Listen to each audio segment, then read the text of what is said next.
What's up, ladies and dudes? Here to give you a little intro to what you're about to see. But first, let me tell you that intro that you just saw, that really cool intro, was done by my boy David Sangster over in the UK, and the music was added by my friend Sam Wade in the US.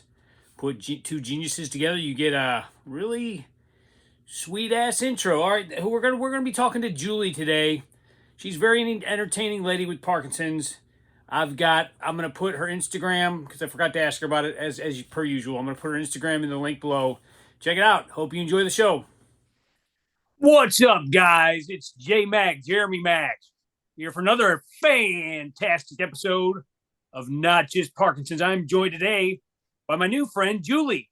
How you doing, Julie? I'm doing great. Thanks for having me. Now, in solidarity to you, I'm going to remove my hat. Thank you. Actually, I wanted to find a pair of glasses like yours, but couldn't find these them. are actually prescription. Oh, okay. Yeah. Well, yeah. I was going to try to do that, but I couldn't get it.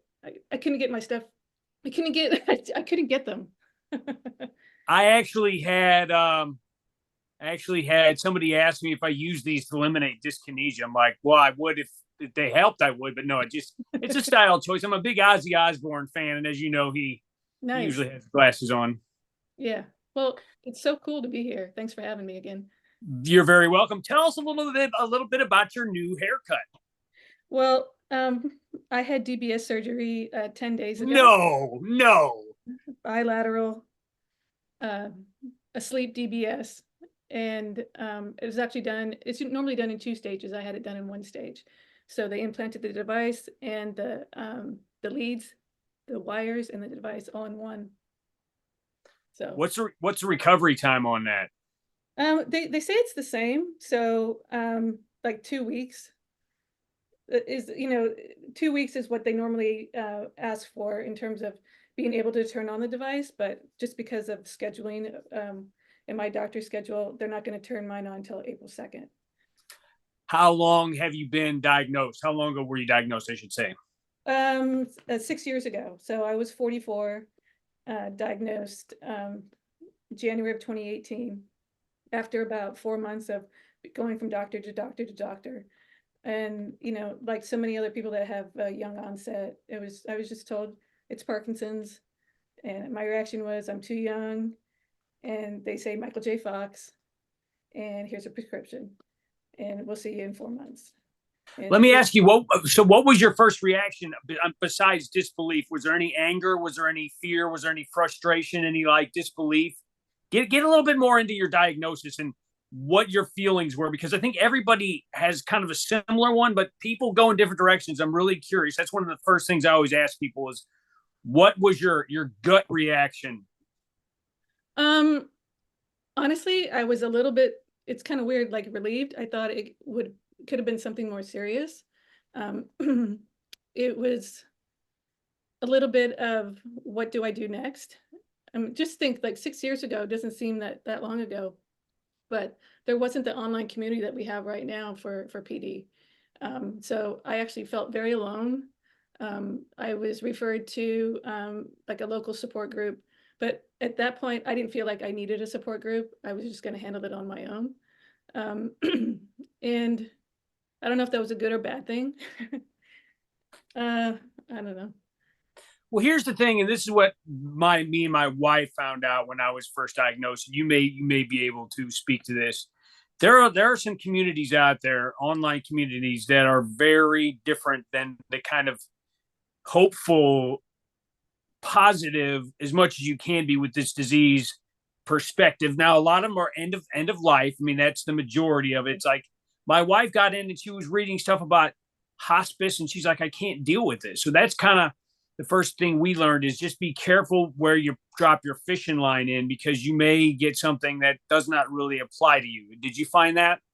Yeah, I found it almost kind of like high school. Like you're not really sure where you fit in. It's like, you got one group here, one group there, one group there, and you're like, walking into like a new school without knowing anybody. So I guess for me, it was just finding what's like what you just said, what group was right for me.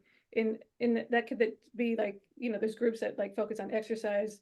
There's groups that focus on being active and there's obviously an age difference when it comes to people with Parkinson's. At least where I was diagnosed in Colorado, but I live here in New Hampshire now, and that's like a whole nother story. But you know, I was the only one in my community that had it, and so I don't know really the point where I was going with this. That's fine. I have no point to half the crap I say. So what would you have? Did you have a family history of it? No, like, well, I'm adopted, so I didn't have any family history.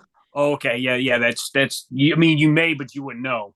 Yeah, but I ended up reconnecting with my biological family in during COVID in January 2021. But there is no history of Parkinson's on either side of my family, so I don't know where I That got that's so weird because other than, and I've said this before, other than one great uncle on my mom's side, which he was old when he got it, no Parkinson's. Now there's other genetic issues, but I have the Parkinson's was not one of them. Let's switch gears here. What was the best concert you ever went to, Julie? Um, Are I you would say first? Should I say are you music lady? I like music. I have a very eclectic types of bands. I can go from like Pet Shop Boys to Guns N' Roses. Welcome to the jungle.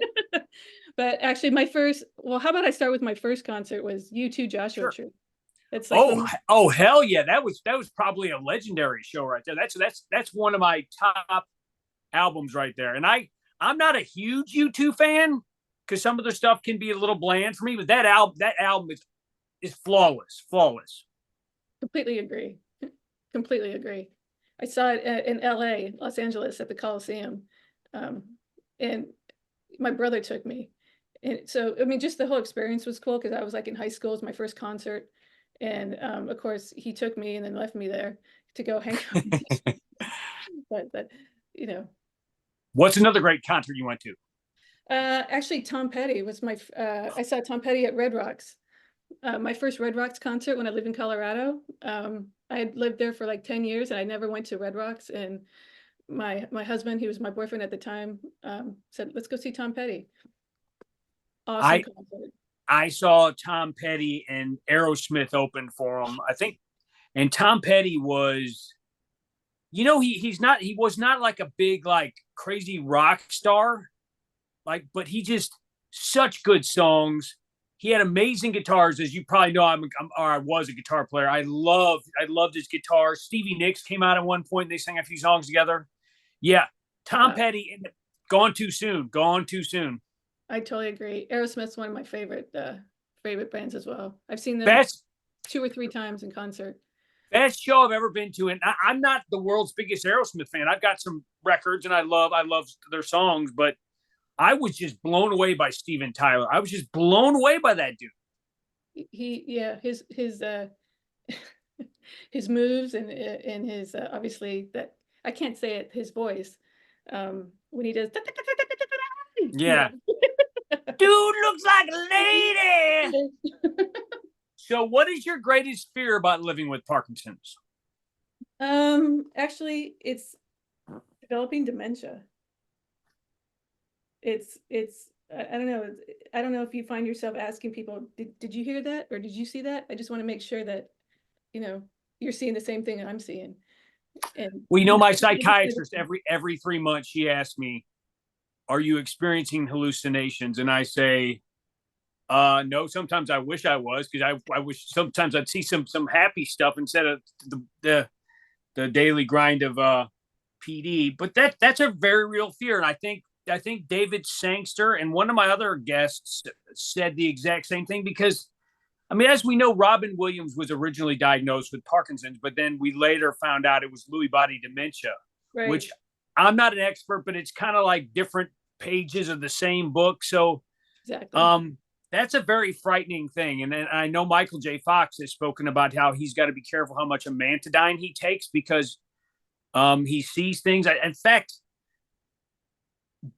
I think this is in his latest book where he said there's somebody that he always sees in the periphery of his vision, and it's like That would be scary. That would be, and I Yeah. don't know if that's dementia, but it's that we take some powerful drugs, and I think that that's a very real fear. And I'm not gonna lie, that scares the hell out of me as well. Yeah, sometimes I take amantadine too, and there's sometimes I'm like walking my dog and I'll see a stick or a branch like up ahead of me, and for just a split second, it will look like a snake to me, and then it just goes. Then I just my brain realizes that it's not. But at the I've same, got a funny story. I'll send you the link. I won't bore our listeners. I'll send you the link about where I thought I was hallucinating, and it turned out to be the most stupid crap.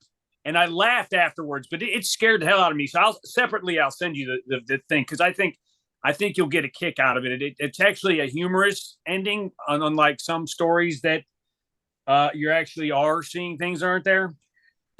Here's one. What are some of your binge favorite TV shows? Something you'll just sit down and watch for hours, or favorite movie, but specifically something that you'll sit down and just watch for hours if you're a TV person.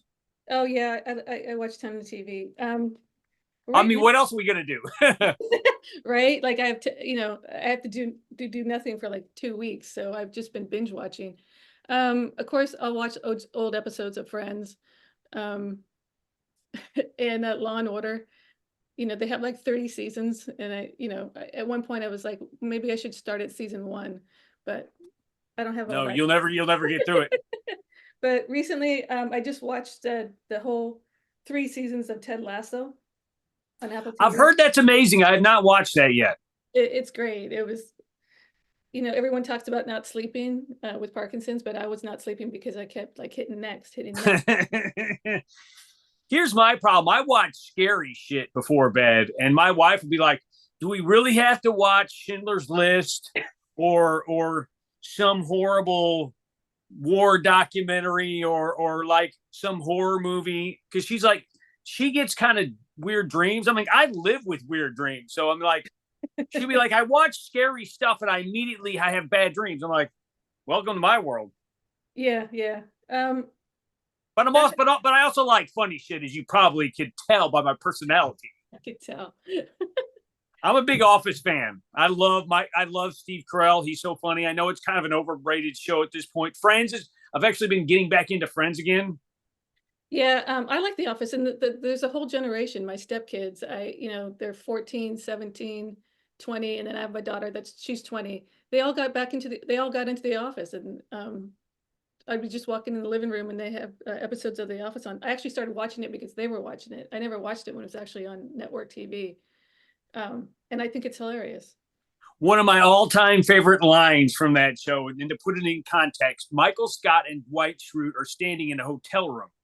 They turn off the lights, and Dwight puts on a black light, and he goes, the white. When we see the marks, it's either blood, semen, or urine. And Michael Scott goes, "God, I hope it's urine." I'm like, that is so jacked up. Yeah, the least what is it? The lesser of three evils, right? Yeah, yeah. Pet peeves. What's something that really just chaps you where the sun don't shine? Oh, If I may be so bold. um, gosh, I don't actually have one right now. That's Uh, good. I You don't have actually, triggers. I would say like I find myself more like understanding of people. It used to be slow drivers, and I think you actually touched on this in one of your Yes, yes, yes. things. It's like I'd be like, oh my God, like what's wrong with you? Just go, go, go, go, go. And then when I drive slow, you know, you know, I always think that okay, I know what my pet peeve is now that I'm talking. People that drive with high beams on at night. Oh, that's annoying as hell. Annoying as hell. Most embarrassing Parkinson's moment. um uh I know you got one. Come on, Julie. yeah, I got a couple. Well, let me just don't share something you feel uncomfortable with. But if it's something that like I know Heather Kennedy shared one about having her pants down, going to the bathroom, facing the highway. I mean, don't feel like you got to go that intimate. No, I mean it's not like embarrassing. I don't know, like there was a situation where I was traveling by myself, and I was coming through customs and immigration, and I had dyskinesia, and like Oh, when you're, and so I was oh, about I to, know. I trust me. I know. and I was exiting. I got my luggage, and I was exiting, and the customs officer comes over to me because I look strange, and he pulled me. I got pulled over to secondary screening, and then they were asking me about like avocados, like agricultural checkpoint. And I don't know, it was just for me, it was just embarrassing because they didn't ask me if I needed anything. I explained like why I was like weaving and stuff, but I would say it's not embarrassing, but uncomfortable. Dyskinesia is one of the most embarrassing and least understood aspects of Parkinson's. Doctors can't even really tell you why it happens. Yeah.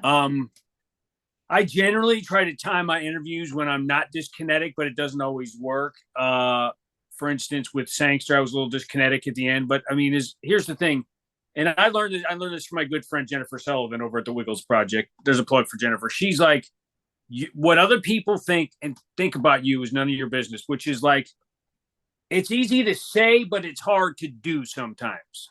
Exactly. Yeah. I think the hardest thing to, yeah, exactly. I have learned just to ignore the stares You or got to. or the whispers, because otherwise you'll just drive yourself totally insane. I mean, but it doesn't help when somebody pulls you aside and it's like, Are makes you this okay, spectacle. ma'am? Is everything okay, ma'am? I'm like, obviously not. Yeah, yeah. Do I look okay? And then they're like, oh, what do you have in your luggage? I'm like, clothes. And then they're asking me where I've been. I And got crack cocaine. I'm high as a yeah, trying not to sneeze. yeah. I don't know if you got Favorite food, favorite ethnic food, or you just, I mean, like Italian, Indian. What if in, you're in, ordered if you're Indian, ordering some ethnic food, what are you going with? Indian food. My dad was I actually love Indian from food. Love My it. dad was from India. Oh, really? Yeah, my adopted dad. Yeah. I took sitar lessons for 2 years under an Indian master named Imrat Khan, Wow. and he was actually the brother of Vilayat Khan, who was considered one of the greatest sitar players in India. He was right up there with Ravi Shankar as far as fame. And Imrat was a sweetheart, but I would come over. He was so humble. He would cook dinner for me when I was over at his house. Wow. So That's I'm a big fan of Indian food. Correct answer, Julie. I I love garlic naan. Oh yeah, that's amazing. I love, but I don't eat it too much. The vindaloo, that'll burn you out. Oh, no, that will, yeah, I was just about to say that will burn a hole. That'll clean you out. You might break a toilet. Oh yeah, I did that. I know. I'm just Okay. kidding. You're teasing me now. You're breaking my balls now, huh? I see how it is. Yeah, yeah, Okay, last question. sure. If you were a professional wrestler, what would your wrestling name be? Oh my gosh. Have you been thinking about this one? Yes, it's something like pill crusher. Oh, I like that. I like that. That's new. Yeah, I'm always splitting my pills in half. Yeah. Now, do you take full pills or half pills? For amantadine, I will take half pills, Okay. but I'm on Ritari, so I can't split those. Oh yeah, yeah. Those are But when I those was on extended the release. sediment, I'd split them. Yeah, I'm down to half pills now. I mean, like toward the end of the night, right before I eat my last big meal, I'll usually take one so I can stay up a little bit later. But yeah, one pill is just, I mean, it's almost just too much for me. It's weird. I've become more sensitive to cinnamon as time has gone on. I was diagnosed in January of 2013, so it's been almost 11 and a half years for me. Wow, So I'm a veteran. you are. I've earned And my stripes. you have, and you're fantastic. Oh, Thanks for doing thank this you. show. I mean, like some of the things that you talk about are just, uh, we're all going through it. And the fact that you can make us laugh. I mean, I think I told you yesterday, it's like Yes.